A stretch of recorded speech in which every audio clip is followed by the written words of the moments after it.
Hi, it's Darren Aerosmith with the fourth quarter update for the CI Floating Rate Income Fund. Through the last 3 months of 2021, the U.S. 10-year Treasury yield exhibited volatility but ended the quarter only a couple of basis points higher, while the curve generally flattened, especially in the front end. Things drastically changed to start 2022 as markets priced in the realities of more persistent inflation and a higher likelihood of a more hawkish U.S. Federal Reserve.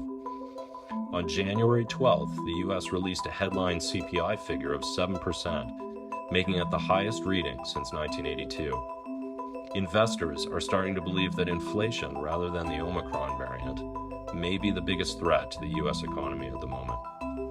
We believe that the Fed is taking the idea of a near-term interest rate hike much more seriously than even a month ago, with markets now pricing in the first hike at the March 16th FOMC meeting. These developments have pushed rates up across the entire yield curve. Expectations of the Fed raising rates through 2022 to battle inflation sets up a challenging return environment for traditional, long-duration fixed-income asset classes. Loans, which make up a majority of the CI Floating Rate Income Fund, can offer investors some protection in a rising rate environment due to their unique characteristics. These securities are typically issued by high-yield rated firms and incorporate a floating coupon that resets every 1 to 3 months based on a reference rate plus a spread. This reference rate has historically been LIBOR and was highly correlated to the Fed fund rate.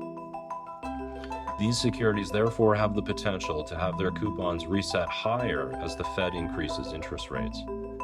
We believe loans and other floating rate and short duration securities are an attractive investment opportunity with only a few months from the market's expectation of the Fed's first rate hike. The CI Floating Rate Income Fund provides exposure to a diversified set of floating rate securities like loans, floating short duration corporate bonds, and floating preferred shares.